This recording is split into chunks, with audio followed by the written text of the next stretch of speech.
On behalf of the Board of Trustees, volunteer staff of the New Bedford Whaling Museum, it's my distinct pleasure to welcome you all here today. My name is Jim Trussell. I'm president of this great institution. We welcome all our online viewers and are delighted to live stream the entire broadcast, so readers beware. A couple of administrative notes. We are most grateful to the trustees of the Seamen's Bethel for again allowing us to celebrate chapters 7, 8, and 9 in this very special building. The Bethel is a sacred space and perhaps the most important of all historic buildings in the city. The structure now requires critical preservation work as it combats 2 centuries of constant service to the community.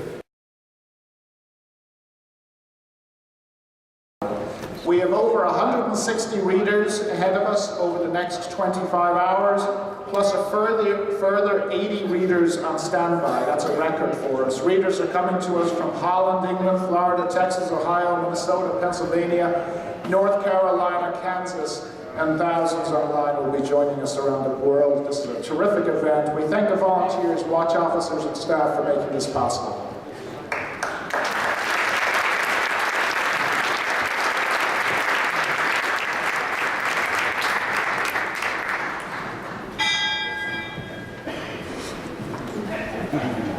10 years ago, the New Bedford Whaling Museum formed a partnership with the Melville Society.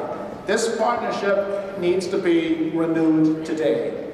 To sign the affiliation agreement, I invite to the stage the immediate past president, Wynne Kelly from MIT, Executive Secretary Mary Kay Burkhoff Edwards from the University of Connecticut at Mystic Seaport, Jennifer Baker from New York University, Timothy Marr, University of North Carolina, Chapel Hill, Chris Stans from George Washington University, and Robert Walls from North Kentucky University. Our Board of Trustees has ratified this affiliation with great enthusiasm and sincere thanks for a decade of superb work in promoting and offering exemplary Melville-related programs to our community.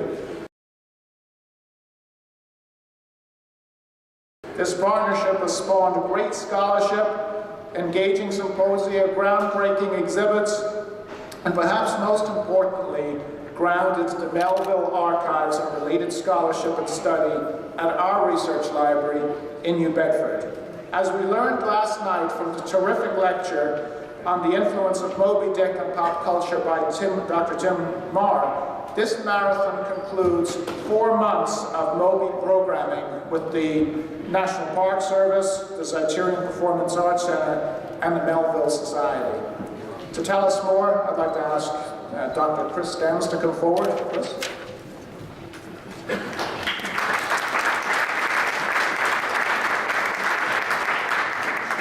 James, I want to say we're all delighted to be here. I say this on behalf of my friends and colleagues in the Melville Society Cultural Project and the whole Melville Society. And at the risk of repeating myself, I want to say we are delighted to be here. We are delighted to be here for 10 years, and we look forward to at least another 5 and endless years after that. I know you wear many hats here at the New Bedford Whaling Museum, but I would like you to wear one more for a while, maybe for the next 5 years or more. An official Melville Society cap with our legendary icon and signet. Thank you for making our presence here possible and warmly welcome us here whenever we come, at least twice a year, sometimes more often when we can, but it's always been a very fruitful and rewarding experience for us, and we want to keep it going that way.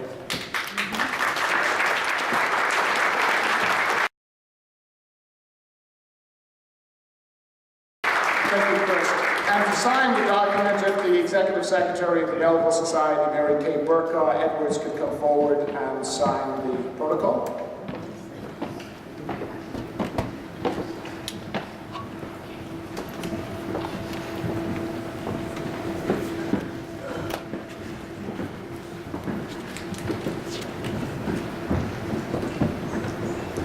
Thank you, Mayor Kay. We now have a formal partnership.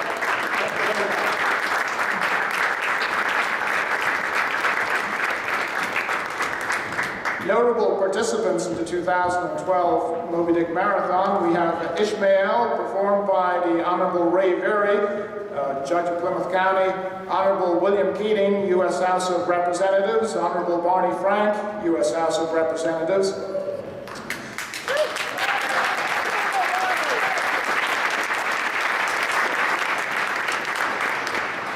Help me out here. Katapu Mama Chuaya Hua Tapu, the Minister of Fisheries from Tahiti.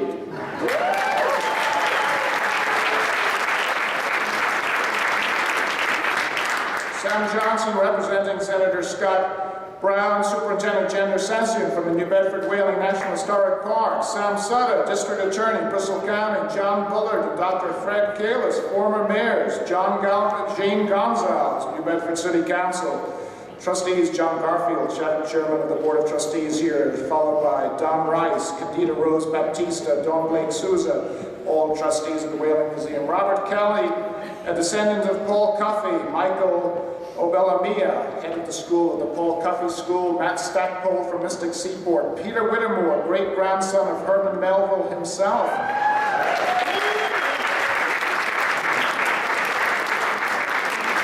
Natalie Hemingway, reader for all of 16 years, and David Ward of Fairhaven, 96 years old, medal winner in the Senior Olympics.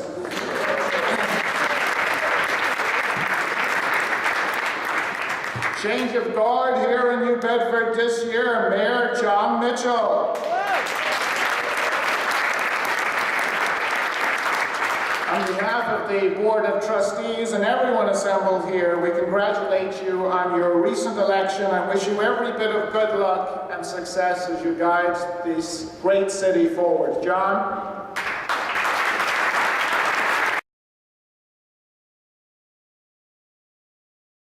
In the year 2007, 2008, the museum had a leadership change, and we felt it was really incumbent upon us to go up and talk with Mayor Scott Lang, and we found there a very supportive friend.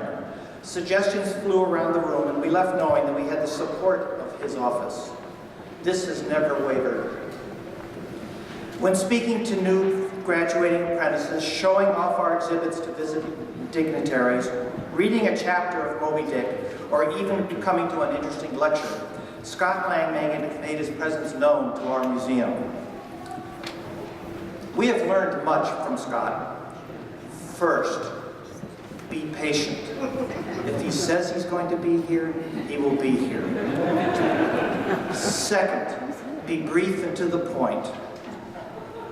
And third, always have a proclamation to present. Therefore, Scott.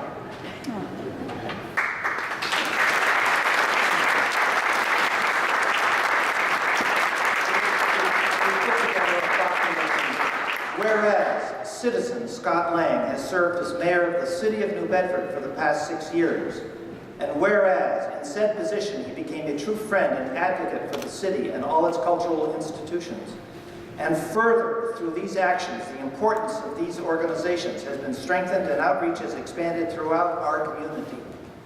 Let it therefore be known and proclaimed that the trustees, staff, and membership of the Old Dartmouth Historical Society, the New Bedford Whaling Museum, the greatest whaling museum in the world, extend their undying gratitude to citizen Scott Lang and wish him the best on his future endeavors. Thanks very much.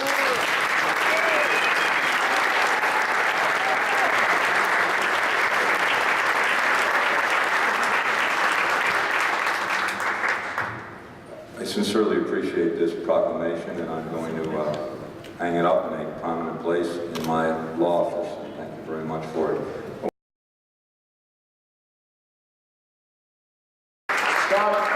Citizen Scott, don't go away. We want to give you this. This is the old mascot and icon of the New Bedford Whaling Museum. Thanks for guiding this city through the past 6 years. Thank you.